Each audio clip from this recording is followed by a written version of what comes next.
All right, ladies and gentlemen, sorry we're a few minutes late here. Get this adjusted just a touch.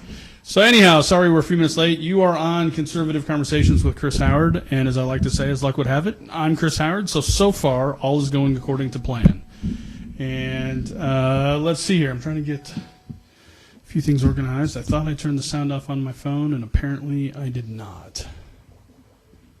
So let's get that fixed. You don't want to hear my phone going off during all this. There's echo in here today. All right, so we have so much fun. I'm telling you what, it's just going to be great. We have, well, first off, let me say this. If you want to, well, I won't do that. Let me back up. See, I'm just all off today. So nice out. It's just beautiful out there. So anyhow, Conservative Conversations with Chris Howard. Today is the D-Day anniversary. 74 years ago, we started the beginning of the end of the European conflict in World War II. And if you want to see the ultimate logistical nightmare, study how D-Day was executed. It's just, and you think back to when that was, it's just astounding, the things that were done there. Unless my guest really wants to, probably won't take phone calls today. As always, keep up on things on my Facebook page, Conservative Conversations with Chris Howard. If you don't have Facebook, you can Google it and get there from wherever. If you want to email me and contact me, you don't want to do it, we're in a public forum, you can email me at chrishowardradio@gmail.com. Program note, tomorrow is Tuesday, so I will not be here. Too much going on with county council business. Wednesday, my good friend, the Reverend Philip Duvall, is going to be here. We're going to talk about the Stockley case in St. Louis with the St. Louis City Police. That is a big deal. He helped work with some people and found some new evidence and kind of helped break the new version of that case. And so in an effort of free and balanced type radio, I've been kind of challenged by some of the listeners to give some equal time on my pro-police stance. So that's what Wednesday is going to be. So that should be interesting and exciting. But today we have the fun. Today we have the fun of having my friend, candidate for Missouri Secretary of State, Jay Ashcroft, is in the house up here in Dellwood, right next to Ferguson. And if you don't know who Jay Ashcroft is, yes, he is the son of that other Ashcroft that you have heard. So, Jay, welcome to Conservative Conversations. Well, thank you very much for having me. It's wonderful to be up here, although it would be better if we could do this outside because it is a beautiful Missouri day. Oh, my gosh, it really is. I tell you what, I got up this morning. In case you haven't noticed, I've lost a little bit of weight. I mean, I have a face for radio, but I'm getting a body for TV about now. Well, stop that, because I think I gained what you lost. Well, that's all them chicken dinners you're eating on the road. But so I got up early this morning. I took the dog for a nice long walk, nice and cool. And everybody else had the same idea. It was like puppy day out at the park today, but we had a good time. So anyhow, Jay Ashcroft is running for Missouri Secretary of State. It is an open race in the sense that there is no incumbent running. Jason Kander is running for U.S. Senate. On what record, I'm not certain, but that's what he's doing. He's going to run against current U.S. Republican Senator Roy Blunt, who's been on our show before. And so that will be interesting. And so Jay, you want to be secretary? You want to be the next Secretary of State? Well, I think we need someone with the qualifications to fulfill the responsibilities and duties of the office. Unfortunately, we don't have that right now. No kidding. Jason Kander is far more concerned with running for the U.S. Senate than he is at actually making sure that the will of the people is made known when we have an election. And we just saw that clearly on April 5th. And I know that the county councils looked at that. I was down in Jefferson City when you and Mark Harder were down there for the hearings on that. But we had 64 precincts that ran out of ballots before voting closed, and some of them ran out of ballots at 6:15. And it's funny, I say 6:15, and people are like, "Well, 6:15 at night." 6:15 in the morning. 15 minutes after the polls open. We should never run out of ballots. people talk about disenfranchising individuals and making sure that people have the right opportunity to vote. There were hundreds, if not thousands, of people that were literally disenfranchised that day. They took the time out from work or their busy schedules to vote. They were learned on the issues and were going to take part as we hope more people would do. And they were told no because we couldn't have enough ballots for them. And a Secretary of State's office, the job of the Secretary of State as the chief elections official in the state is to make sure that the local boards of elections and county clerks have the resources and the equipment and the training and the policies and procedures necessary to make sure that their elections go well, and he didn't do his job. That's right, he didn't. And this is why I like you, Jay, because you just kind of jump right into it. See, you're like, that was like the sixth thing down on the agenda here, but we're going to go right on your track there. Well, I'm just, I know what politics is like because my father was involved in politics, and I never wanted to go into politics. But the problem is I'm sick and tired of individuals that go into politics that say they'll do something, that say that they're going for public service, when all they're trying to do is pad their retirement or get a job instead of do what's in the best interest of the people of the state, and then they come home and they give you excuses. Yep. I'm tired of that. That's why we are where we are now. That's why we have such problems with unemployment for younger individuals and people that can't get that first job, because we have a government that seems to be antagonistic toward the people of the state, and we've got to change that. No, we absolutely do. So, because you hit like four things there, so Sorry. No, it's great. Hey, it's the passion, man. I love that about you. So let me back up just a hair. So back to the Missouri, the St. Louis County elections. You jumped on that first, so we'll stick with that for now. We were down there in Jeff City, and it was kind of astounding, really. I mean, I guess here's the on the surface, right? The 5,000, 30,000 view. Jason Kander didn't even come over here to St. Louis. It's a 2-hour drive from Jefferson He didn't even City. come to the hearings. Yeah, He's got an office in the building, and he couldn't even send one of his interns, or I don't want to talk about interns at the Capitol these days. But you're right. I mean, he didn't come here that day. And while there's nothing he could have done here that he couldn't have done in Jeff City, the idea that he didn't come here, knowing that this was a huge election nightmare, it says a lot about his lack of caring. I mean, even if you wanted to make it a purely political thing, right? Just politics, right? Image, style over substance. You show up, right? Well, and I think that goes to something that has been lost in this day and age in politics. My father, when he was governor, he had a little plaque that sat on his desk that said, "There's no end to the good you can do when you don't care who gets the credit." I'm not quoting it exactly, right. Paraphrasing it. And I think what we've gotten into these days is that we have people that are so focused on who's going to get the credit that they take their eyes off of doing the right thing. Yeah. And I think the people of this state are hungering and thirsting for public servants that will do the right thing. And if people would actually do the right thing and step up and be the person they told the voters they would be, they would get so much credit. It's unbelievable. But we have people that are chasing credit, and it's distracting them from doing what they should do. Well, and that's something, and you and I have talked about this in private, but, and I tell people on the show all the time, for me, there is no separating my Christian worldview from my political worldview. And I make no attempt, because I don't believe it can be done. I think if you say you can do that, you're either a liar or you're a coward. But you touch on an interesting thing here, and I want to take a minute and have you talk about this.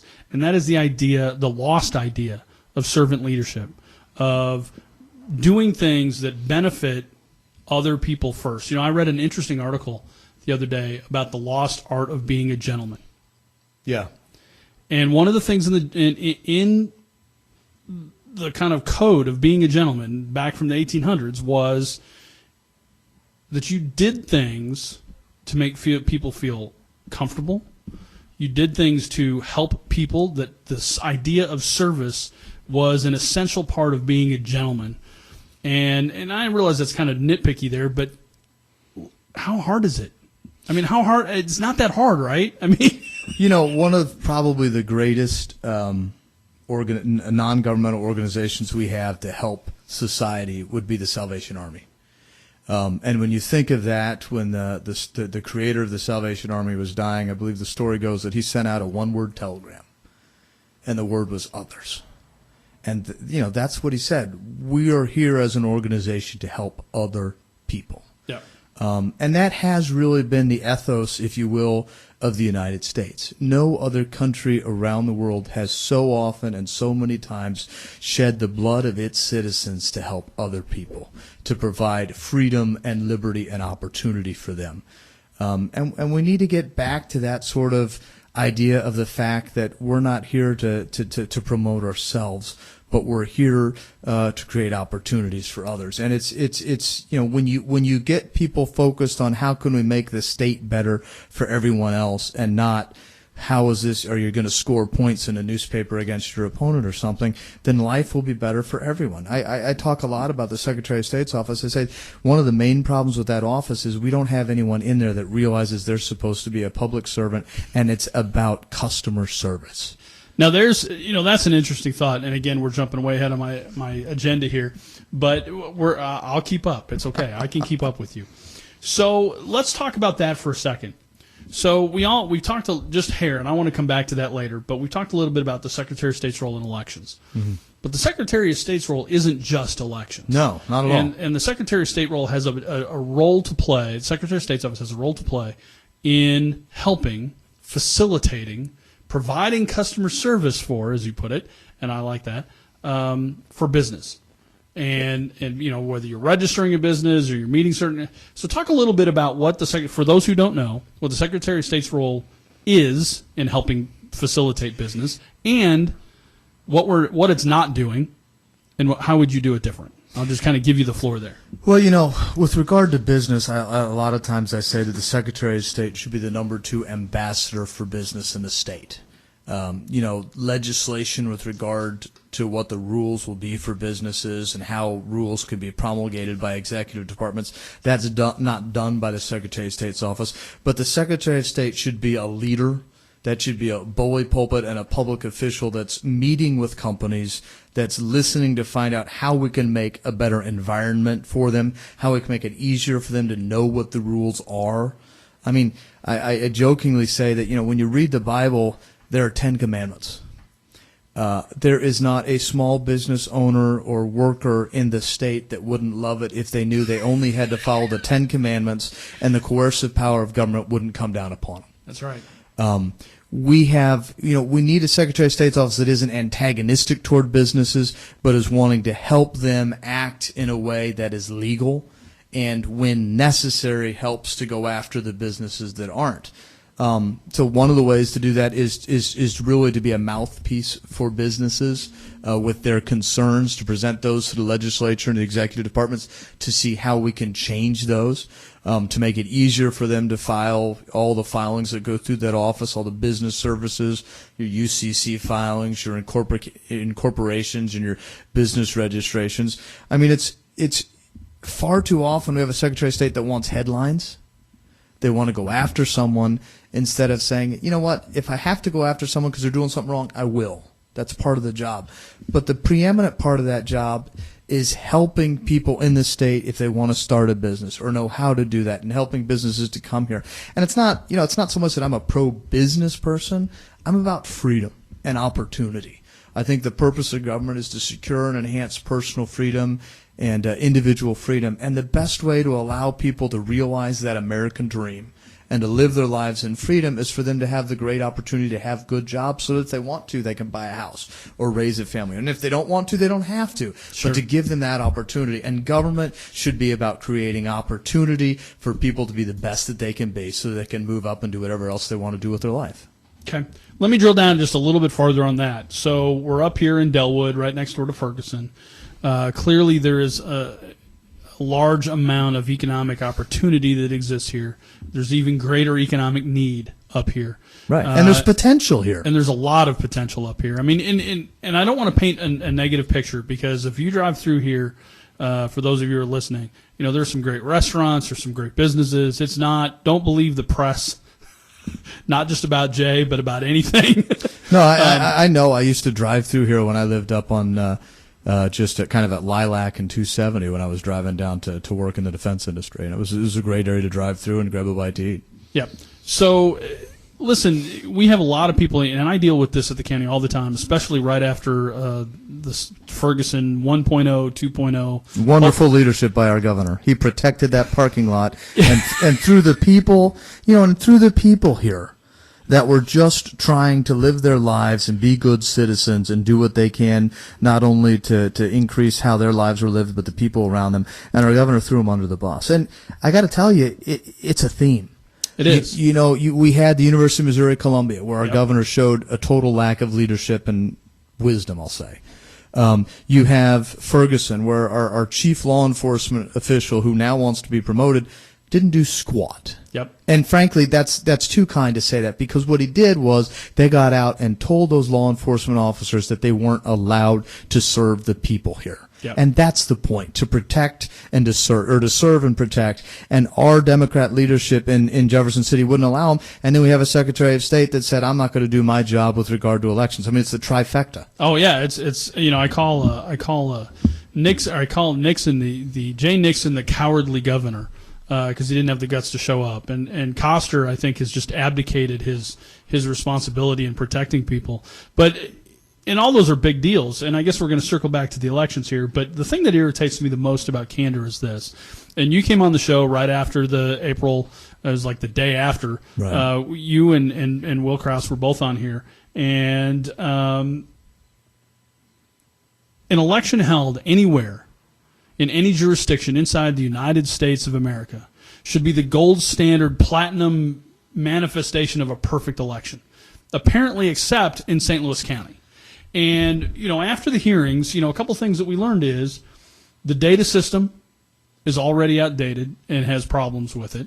Yeah, That the state is using.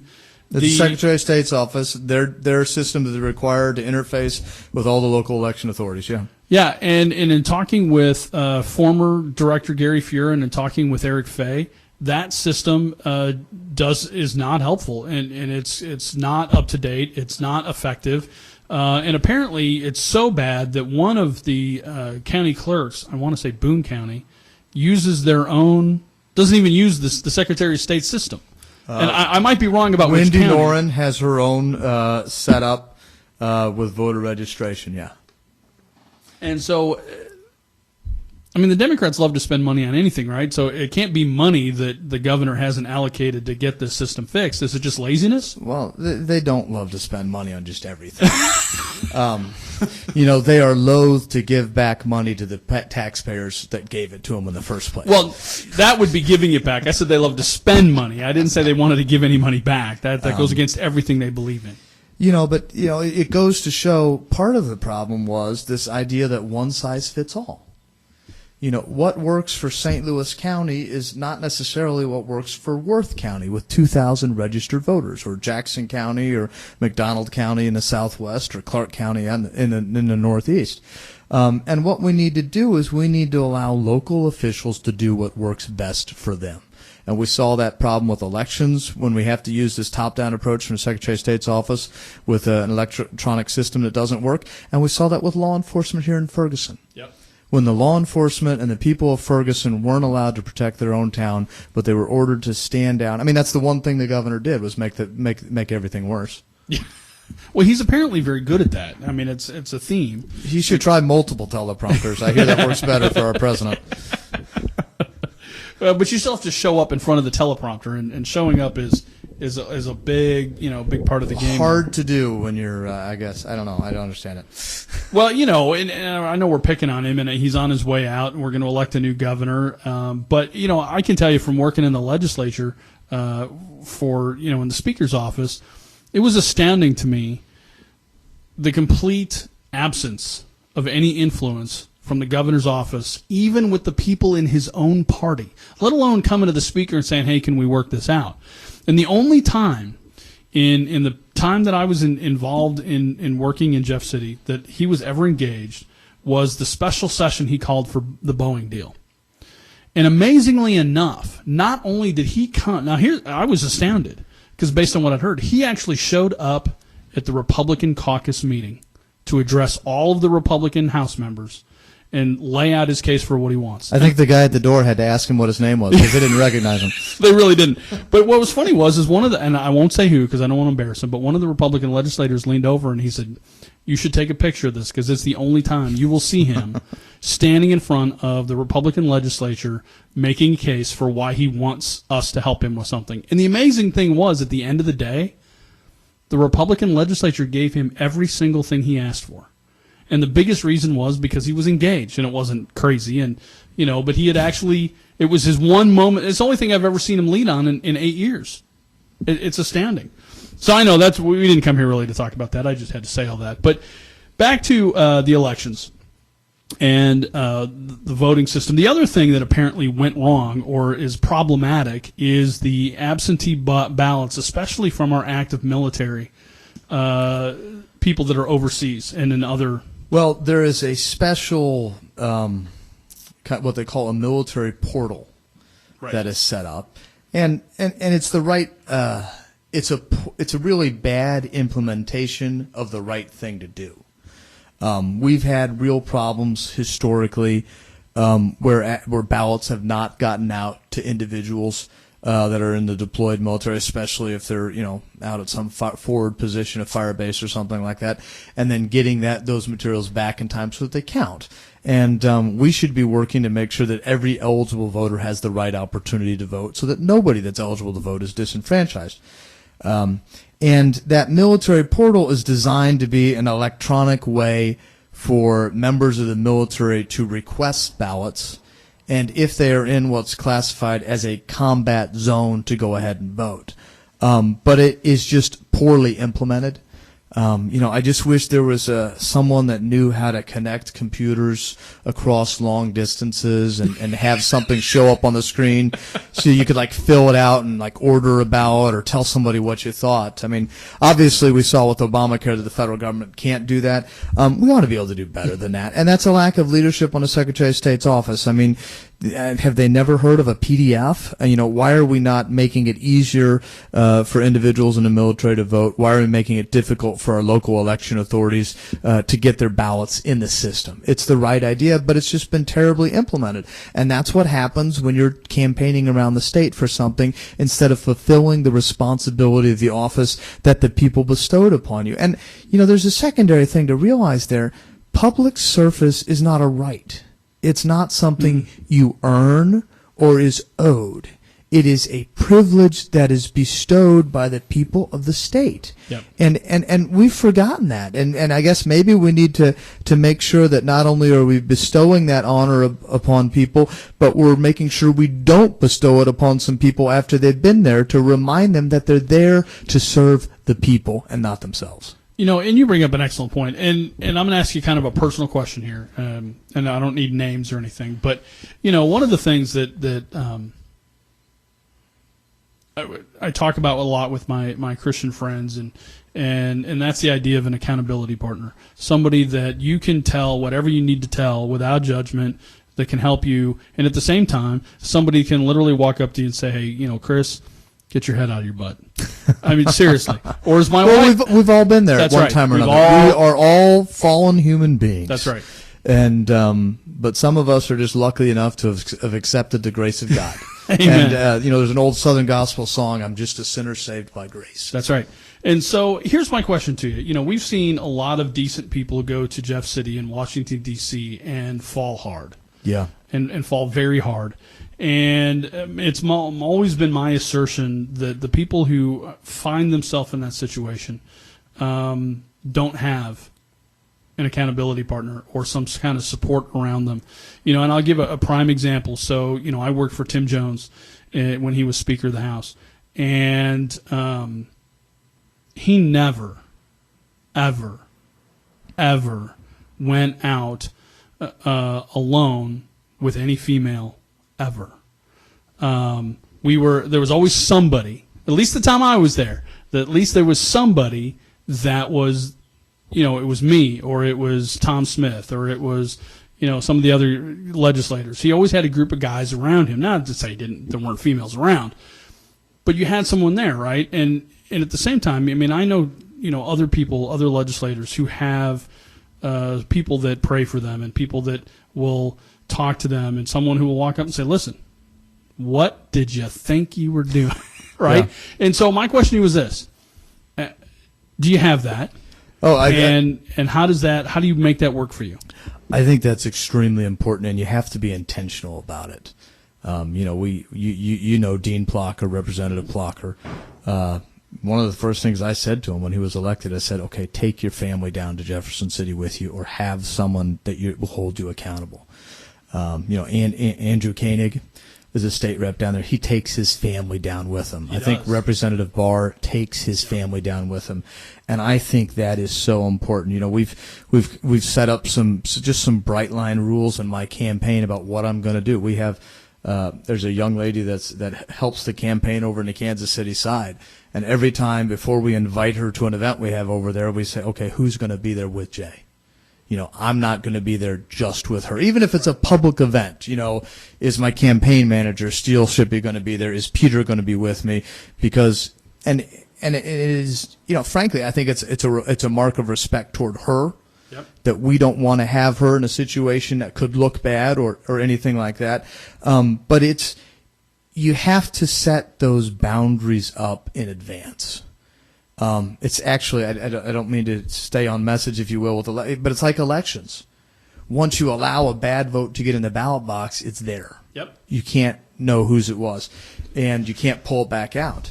And I think that it's the very same thing when it comes to what are we going to do, who's going to be with me, how are we going to handle this. And yeah, I was in Kansas City this last weekend. I guess it was Friday or Saturday maybe. And I went to Alex's Lemonade Stand, and it's a fundraiser to raise money for to fight childhood cancer and to provide research for that. And the people that were there asked me to go to. We were at a Hy-Vee, so they had like 3 tents, and then there was a gas station part of Hy-Vee, and they wanted me to go up there and relieve the people there. And they sent me up there with a young lady. I walked up with her, and the 2 people that were up there were leaving. I left my stuff. I walked back down, went over to my campaign manager, said, I need you to be up at the gas pumps with me. They've asked me to be up there, and I don't want it to just be me and this young lady. Yep. And I think that's what you have to do. You have to have that accountability. You need to have people, though, beyond setting up those rules, that are going to have the willingness and the fortitude to stand up and say, look, what are you doing? Yep. Even if it's not something that could lead you in the wrong direction morally, but just, hey, wait, do you realize what you're doing? Think about this. And a lot of people get to Jefferson City, they get to Washington, D.C., and everyone's saying, yes, sir, no, sir, yes, ma'am, no, ma'am, and no one's willing to stand up and challenge them. Right. And I think that's how you get the individuals that we have down there, where they work fine if everybody agrees, but you don't have people that are willing to stand up and say, no, that's wrong. Yeah. I mean, you look at the problems we've had in the legislature, and there are far more that haven't come out. Sure. And how many legislators should have stood up and said, wait a minute, who was down there saying, you're an elected representative of the people. You can't treat these young women that way. That's right. And if you don't shape it up and make things right, I'm going to go public on you. Yeah. And I mean, I guess maybe there were some legislators that didn't know what was going on, but I think you not only have the legislators that were involved in that, but you had the legislators that knew about it and didn't stand up. And I can't understand that. I mean, maybe it's easy. I've got a 3-year-old little daughter. I have 3 boys, and the 3-year-old Elise is my only daughter. And the idea that someone wouldn't stand up for those women down there, it's abhorrent to me. I mean, we should be sending the best and the brightest, the most qualified people of integrity and character. And the fact that they were all willing to be quiet, because that meant if they stayed quiet about what was going on, that guy would support my bill, it's a travesty. It's reprehensive. Sure. Well, and I agree with you. And listen, I saw a lot of things in Jeff City, and I was just like, wow. I was just like, wow. So, okay, so let's go back to the election itself, your election. So you have a primary. Yep. There's 3 of us on the Republican side, And 3 on the Democrat side, and 1 libertarian. So I looked at that, and I know Jay. Yeah, that's you. I know Will. Met him and talked to him several times. Who's Roy Chin? He's another gentleman that's running on the Republican side. I've started to see him out at events. I first met him at the State Lincoln Day 2 years ago. Okay. Or a year and a half ago, I guess, more appropriately. But, I think that just points to the Republican Party, that we have so many people with different ideas because we're the party of ideas. And how can we make things better? So I think we're going to have a great primary with different ideas. And that's what I love. I hate those elections where you're like, well, they seem exactly the same. I think there's some real differences as to what the different individuals believe the role of government is, and that's what we need. This is America. It's not the Soviet Union. You get a choice in elections, and you should have differences that you can choose between. Assuming you can get a ballot to vote for them, right? There are 3 things you need for an election. You need something to write your vote on, something to write your vote with, and a big container to put them in. And the idea that our Secretary of State was so busy with worrying about what people outside of the state thought for fundraising that he couldn't spend the time to make sure you'd have those 3 when you wanted to vote is unbelievable. So the Democrats have, and I don't know this gentleman, Bill Clinton Young. Right, that's one of them. And then Robin Smith, who was the former news person, and then Rabbi Elam, or I don't know. MD Rabbi Elam, right? Yep. Okay. And then the Libertarians have a candidate. I guess I didn't write his name or her name down. But here's my question for you. So, assuming you win the general, okay, and we know how elections generally shake out with the base of both the Republican and Democrat parties. In this crazy year, does the Libertarian take enough votes? Do you think that hurts you? Because it has in some previous elections, or is this year so just, the Democrats have so mucked things up and has so just abdicated their responsibility that you win in a landslide anyways? Well, I think my job is to worry about presenting what I believe should be done in the office and presenting my qualifications and allowing the people to decide. I think that far too often we run into elections where everybody starts worrying about somebody else and sniping at them, and that's not the sort of election I want to run. I want to be upfront with the people. This is who I am. This is what you're going to get. These are the differences between the people that are running, and by those I mean political differences. Someone's voted this way, someone's voted that way. Here's how I believe. And let the people make their decision. And I feel like if I do that, it'll take care of itself. Which, by the way, has always been my thing. I think we spend too much time. When I say we, I said too many. People in politics spend a lot of time attacking their opposition instead of just talking about how we're going to improve the so-called shining city on the hill. And I think people like that ultimately better. I know the quote-unquote sex negativity sells, but yeah. So let's talk a little bit about. I know we've kind of danced around this a little bit, but I want to get back into this because Jason Kander is the current Secretary of State. He wants to run for Senate. Well, he is running.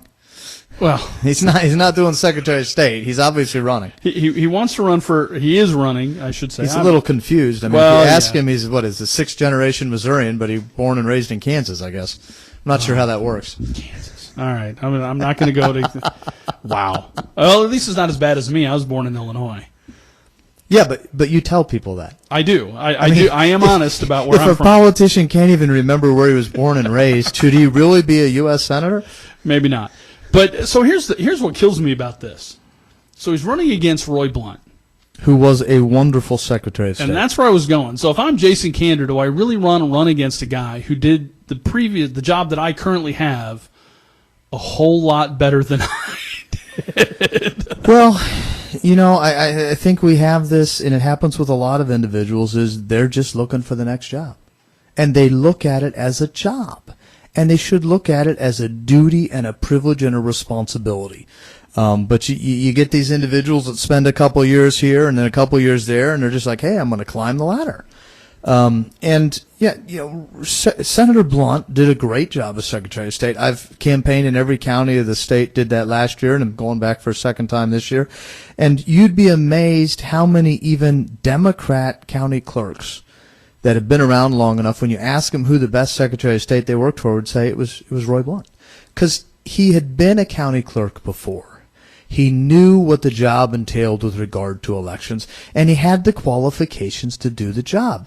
I mean, Jason Cantor's far better looking than I am on a television ad. I've got a face for radio and a voice for newspaper, I think they say. I think he served our country well in the military, and we should applaud that and thank him for that. He spent a couple years in the legislature, but that doesn't necessarily get you ready and make you qualified to be Secretary of State, and he hasn't been. Right. He hasn't understood the process. I don't know that he'd ever worked elections before. He clearly isn't willing to get involved and travel and meet with the local election authorities and make sure that he's helping them and assisting them, really coming alongside them, if you will. And I think it's imperative that we have someone with the right qualifications on day one, not just to try to hire some people that might know what's going on, but actually knows what's going on and can fulfill the role of that office and use it to create better opportunity for the people of the state. Absolutely. So I have to ask this. Have you talked to Senator Blunt? I've talked to him in passing. Well, and I guess what I'm asking, have you asked him, said, okay, when you were Secretary of State, you did this, how did this work? And I'll be honest with you, and I'm going to sound like I expected bad things from you, but I don't mean it that way. So the last time you were on the show, we talked about some stuff, and today we've talked about some stuff. And, I mean, clearly, for a guy who's not been in public office before, for a guy, although you get some bonus points because you're dad, but for a guy who you were trained as an engineer, and God help you decided to go to law school. I haven't figured out why you made that mistake. But you bet my wife. I did what you wanted. Yeah, there you go. Well, that's a smart man, listens to the counsel of his wife. But clearly, you have talked to. You have to have talked to some county clerks. You've done the research. You have the ability to drill down. I'm assuming this is kind of the engineer half of your brain, not the lawyer half of your brain. And you really understand kind of the nuts and bolts of this stuff, which is kind of why I asked, did you talk to the senator about kind of where things are now? Because technology has evolved quite a bit since he was Secretary of State. But kind of give me your broad, and I'll give you some time here, just run with it, but kind of I know that voter ID, we haven't talked about that yet. That's a big thing for you. And some people up here in this neck of the woods might be a little concerned about disenfranchisement, so I want you to address that. That's fine. And then, we talked a little bit about the business stuff. Just kind of talk about Jay Ashcroft. It's January 2017. You are now the Secretary of State. You pull your directors, the new ones you hire, the ones you decide to keep if there are any, and you say, okay, listen, these are the top 5 priorities of things I want to start today fixing. What do those look like? Well, to kind of get back to the original question, I haven't really sat down and talked with the senator about being Secretary of State. He's kind of busy. He's fighting against the direction of the country that the president's been trying to take us, and he's obviously running for election. Have had some great conversations with Governor Blunt, who was Secretary of State, and with some of the people that have worked for him.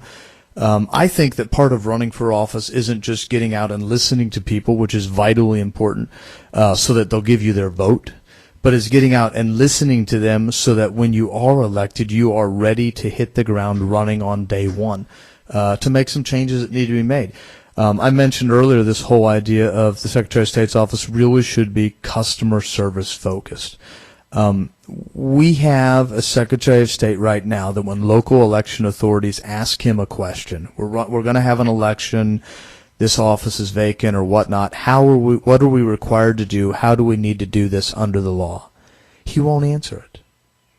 And he won't allow people in his office to answer it. The stock answer that is given is to ask your local prosecutor. And that's nothing against local prosecutors, but they don't do election work all the time. And we need to have an office that will respond to those questions and be a knowledge base and assist those local clerks in what they need to do. I've talked to several representatives about a possible legislative change. There are certain individuals in state municipal government that if they have a legal question can ask the Attorney General's office for a legal opinion letter, and the Attorney General's office has some regulations. It has to follow some rules to provide that answer to them. And I think we need something akin to that for local election authorities when they have a question, so the Secretary of State's office will be required to respond to them, that the Secretary of State's office will be held accountable for those answers. Imagine that, accountability in government. If you do a bad job, you're held accountable for it. Say it isn't so. And then, of course, if we hold the Secretary of State's office accountable for that, then they would get more involved in the legislative hearings. I mean, we have a Secretary of State that has abdicated that job and is not doing what should be done. And it needs to be done not just with regard to elections, although I think the most important thing government does is elections. Because that's how we, the people, consent to our government, decide who will elect us, not as frequently as we should, decide who will no longer govern us. I think I said elect us, but who will govern us, and then give them direction. Right. But so elections are vitally important, but we also need to be doing that with regard to business. Right. You know, the Secretary of State's office can't just be in Jefferson City and in the physical brick and mortar offices across the state. We need a Secretary of State that's going to get out in the state and meet with citizens and business leaders and individuals like that and say, okay, where you live in your part of the state, how can we make it easier for businesses to grow here? Not to give away taxpayer dollars to them, but how can we clear away the clutter of the overregulation and make it transparent and easy for businesses to know what they're required to do so that they can so they can build their businesses and they can hire people, and we can really just create better opportunity for the people of the state. You know, when you look at the security regulation, we need a Secretary of State that's not looking to just be antagonistic towards securities dealers. If people act badly, we need to take care of that and protect the people of the state. But we should be using that job to reach out to dealers and say, here's how you can act properly so that the people of the state aren't treated badly in the first place. Yeah, that's always a good idea. You know, and you touched on something there. I want to go back to this, and I can't believe I hadn't asked this, and it just hit me. So ballot language.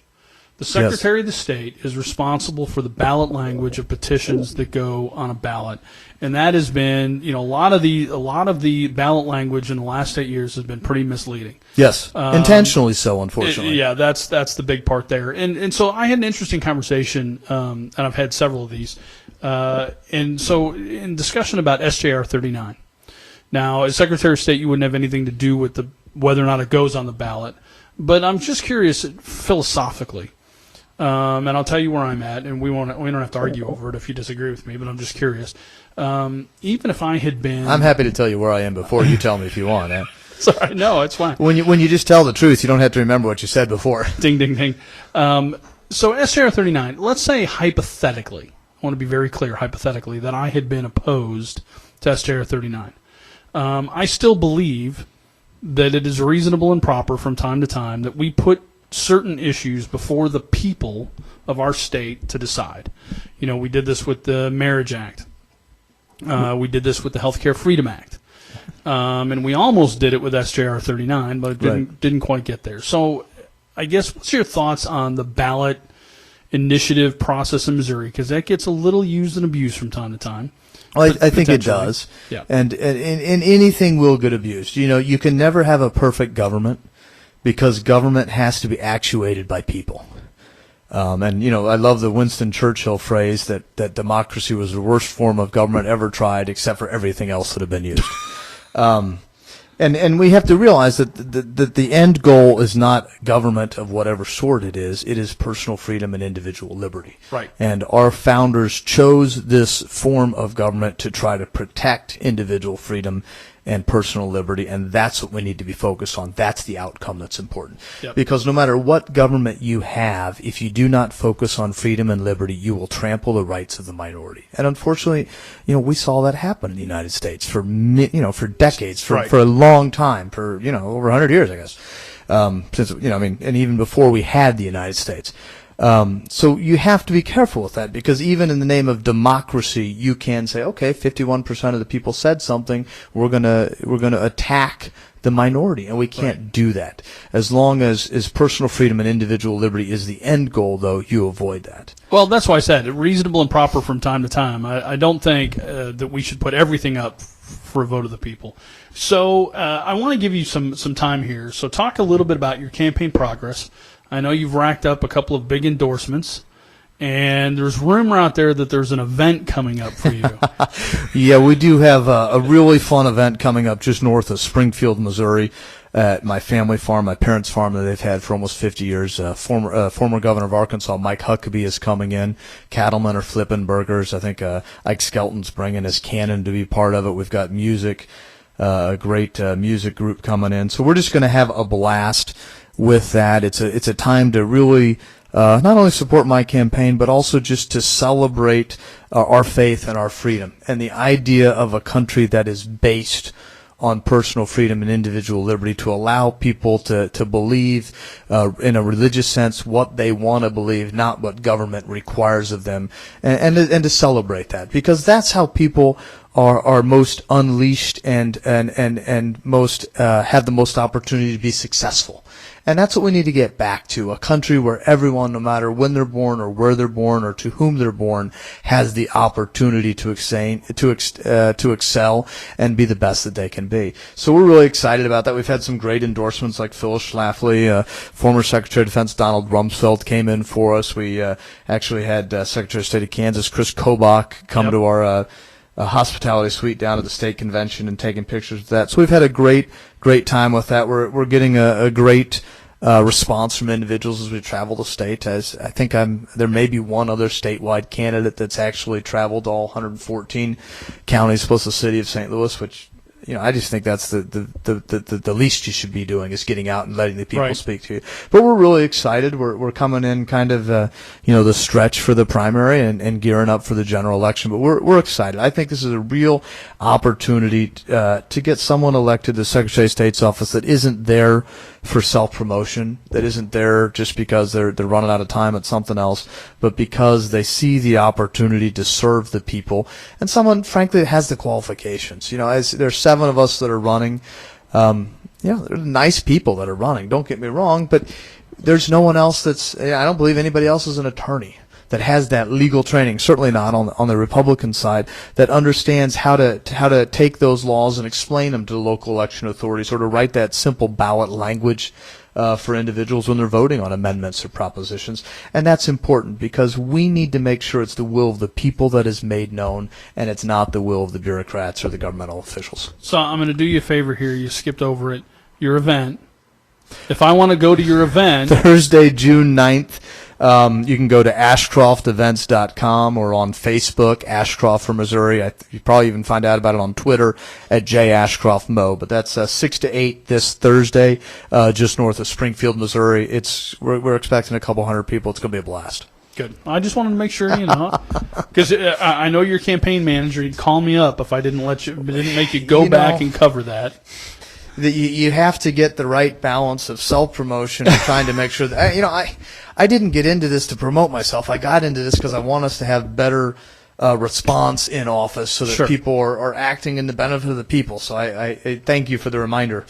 No, hey, listen, I get it, and I want to let you say what you want to say, but that's why I have a list here of things to ask you about, and that way I keep you a little bit on track. No, I'm just messing with you there. But no, that's good. So let me ask you this.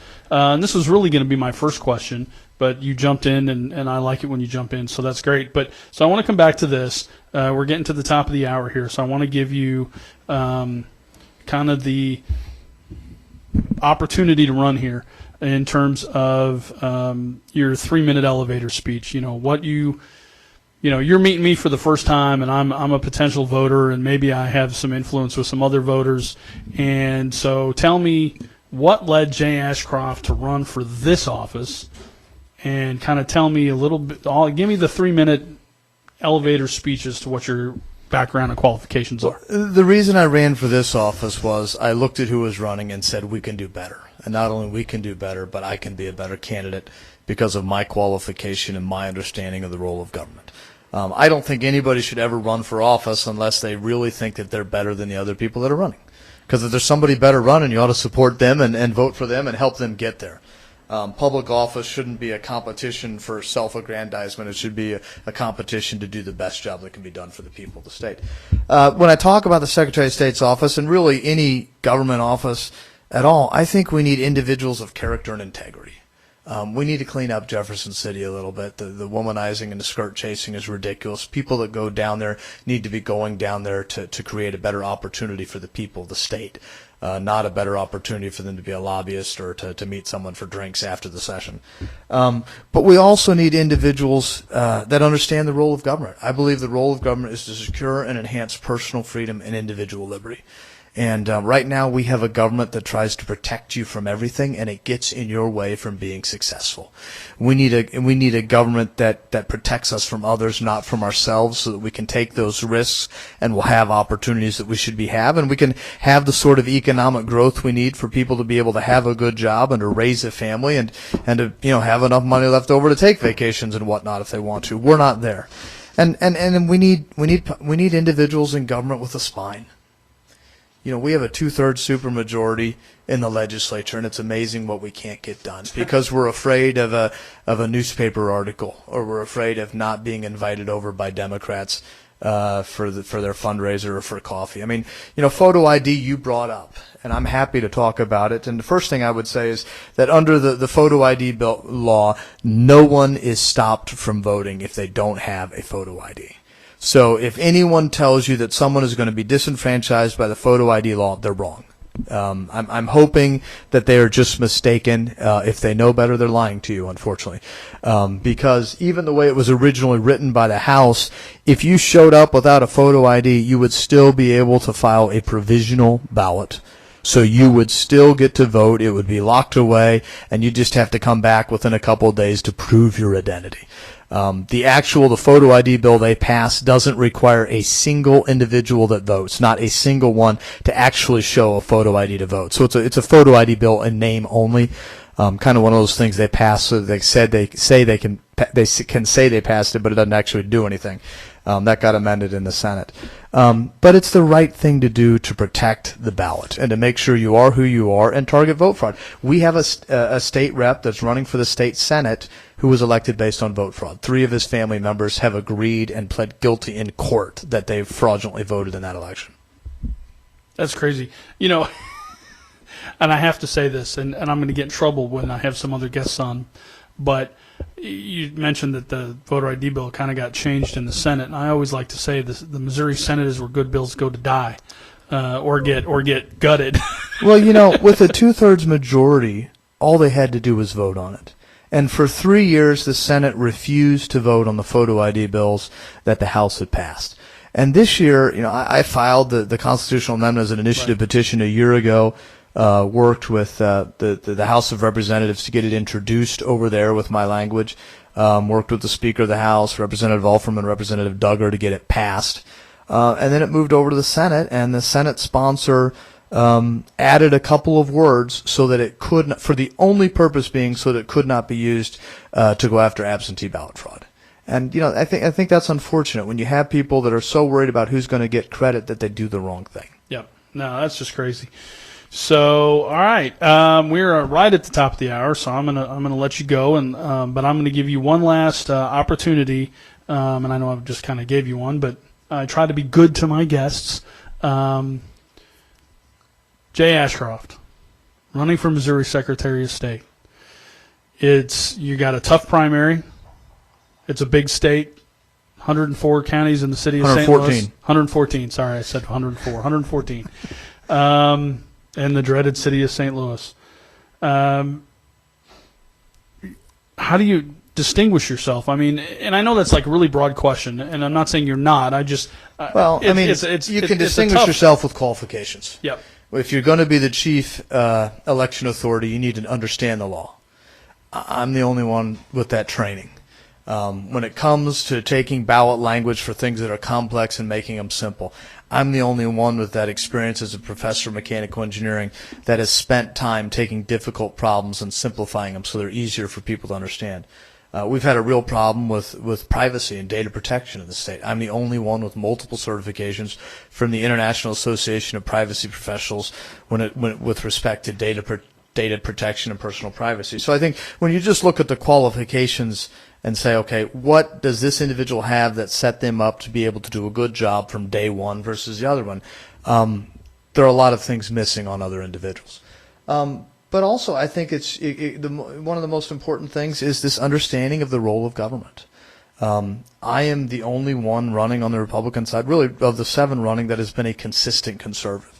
And, some people don't like the word conservative because that brings up connotations.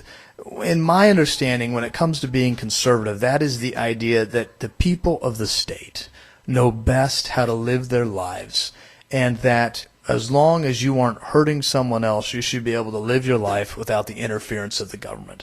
And that's what we need to get back to, because that allows people to be the best that they can be. And that's the purpose of government, to release people to be the best that they can be, how they want to be. Well, that's, and you touched on something there, and I was going to wrap up, but you always make me think of things, so I got to go here. One of the things, and I've said this, I did a whole thing on the show on this by myself, but I had this conversation with had a candidate for Missouri Governor John Brunner in here on Wednesday, and we talked about this, and that is, I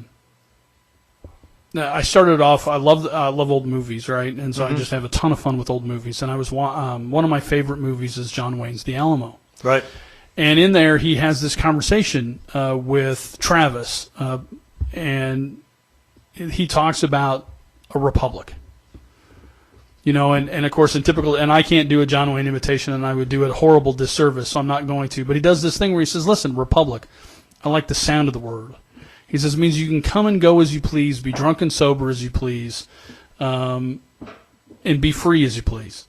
Now, I'm not suggesting that republic means anarchy no. to that extent, but to your point, the government's job should be bestowing more privileges and more rights on its citizens, not asking them to give them up.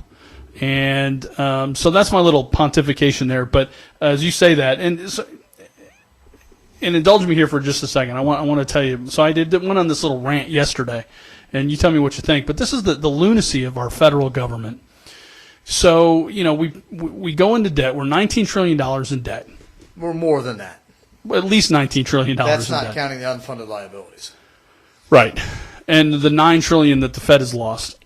But they can't even account for it. But so we got $19 trillion in debt, which has the argument for that debt is to help the disenfranchised and the most vulnerable in our society, according to the president. Which is ridiculous, because the people that have to pay that debt are the most vulnerable because they haven't even been born yet. Yeah. Well, so you have that debt, and the interest on the debt creates inflationary pressure on the economy. So now the goods and services for the most disenfranchised, the most vulnerable in our society, now those items cost more. Yes. So the government didn't help. And the people that have done the right thing and have scrimped and saved and put money in savings so that they can retire, so their kids can go to school, that money is worth less and less every day because of the federal government. That's right. And so now, and I'm just curious what your thoughts are on this, because it's kind of a business thing, the overtime rule, this new overtime rule. Have you heard about this thing? Yes, I have. And so now, and again, this is done under the guise of being helpful to the people that need it. Well, you know what Ronald Reagan said about people from the government that say they're here to help, don't you? Exactly. And so now, like, businesses are looking at this going, well, we're just going to cut. So that's not helping the disenfranchised and vulnerable in our society either. When I was asked this question when I was over in the Kansas City area, and it made me reflect upon my first, what I'd call a real job, if you will, when I was working at Dairy Queen. When you were 15 and a half, you could get a work permit in Cole County. And Dairy Queen was willing to hire people that had work permits. Before that, you had to do babysitting and lawn mowing and stuff like that. If the Dairy Queen had to pay me $15 an hour, they wouldn't have hired me. Right. 15 and a half years old. I didn't have experience. I mean, I knew how to eat ice cream. But, it was like $3 was what they were allowed to pay me, the minimum then. If you raise that minimum wage up, then it takes away job opportunities. And what a lot of politicians don't want to talk about is the unemployment rate for young individuals, especially in minority communities. Yeah. And it's a travesty. The very same people that say they're trying to help individuals like that are making their life more difficult and are putting roadblocks in front of them. We have to make sure that every individual has the right opportunity to get an education, but also so that they can get a job. Because they learn skills and can grow from there and have their freedom and live it the way they want to.